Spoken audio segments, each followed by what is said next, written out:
Yeah, the homestead's going to start spilling over into the front yard now.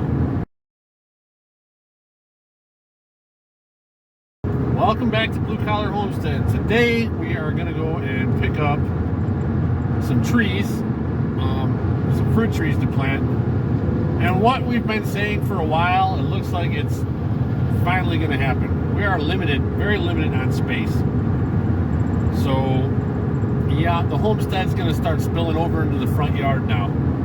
We're going to turn our front yard into an orchard. We're going to pick up a pear tree, a peach tree, and a couple of apple trees. So we're going to go grab those. When we get back, we're going to lay them out and plant them, and we'll pick this up when we get there.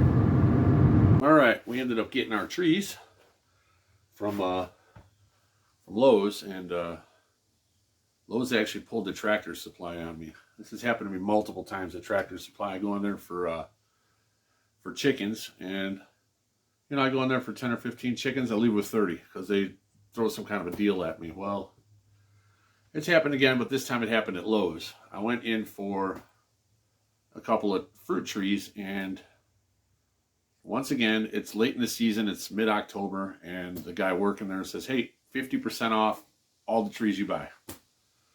So we ended up buying 5 trees for us and a couple trees for the in-laws too. So it was actually a really good deal. I mean, the apple trees I think ended up being $15 a piece. We got a pear tree.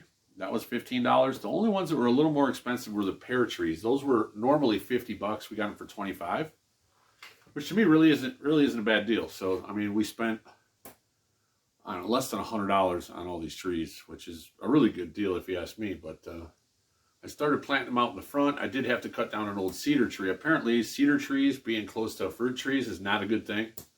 Plus, the cedar tree looked like it was kind of on its last leg anyway. So let's go for a walk outside, and we'll show you what's going on. You can see right there, that's kind of where I'm storing that old cedar tree I took down.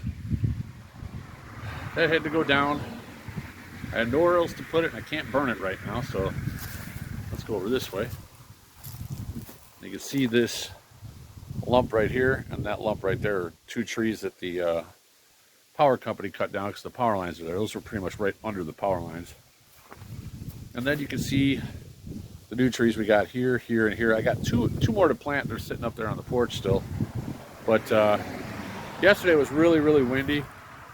And it's kind of windy now too, so hopefully that's not screwing up this video too bad. But you can see I got one more tree is going to get planted there, and then one more tree is right where that stake is. So these will be kind of planted in a line, like a straight line on this side and a straight line on that side. They're about 20 feet apart, which should be good. And they are not under the power lines like the old ones were. Those were a little off towards the house, but they were still catching the power lines. These should not have any issues with that. So, with that being said, I am going to get out my tools and finish digging that hole, and then digging the other hole, and then I think we're going to be done. But let me show you what I'm using for that. All right, we are going to use, once again, that auger. That thing is awesome. I mean, it's a hand auger,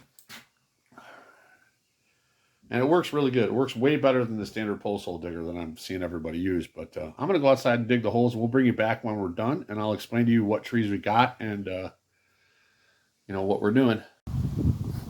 All right, all the trees are planted. You can see them right back there. We got 2 apple trees, 2 pear trees, and 1 peach tree. So let me flip the camera around, and we'll have a look and see, and I'll kind of explain to you why we picked what we picked. All right, on the very end we put, this is a Bartlett pear tree. Those are supposed to be like a hard pear. Probably good for canning and stuff like that. And then this one kind of kitty corner from it. This is, I think it's an Ayers. What is this? Yeah, Ayers pear. As you can see the label. Ayers pear. These are supposed to be one of the softer varieties, I guess. So those will probably be good for just eating when they get ripe. And then you got a McIntosh apple tree there. And we come back and we have the other Macintosh apple tree there. Now I didn't know this, but apparently when you're doing like apple trees or pear trees, it's best to have two so they pollinate each other, which we had no idea. I put the pear trees over there actually towards the end of the yard because I think those are going to be taller than the apple trees. So that's why we have two apples and two pears, so they can pollinate each other and it's supposed to have a better success rate. And then you have a peach tree here, which doesn't really need a pollinator, so we'll see how that one goes.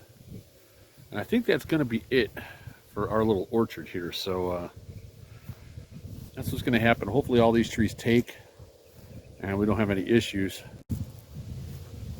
All right, so that is going to wrap up this video. So you can see we got our 5 trees planted. Hopefully they do okay through the winter and get the roots going real good in the spring, and hopefully they start producing quickly. I mean, what we hear, we might get some stuff here next year, we might not. I guess we'll wait and see, but we're going to do our homework on these and see when we need to fertilize them and all that good stuff, and hopefully they work out okay. Like I said, they were half price because it's mid-October, so we'll see what happens, I guess. So like, subscribe, and share, and we'll see you on the next video.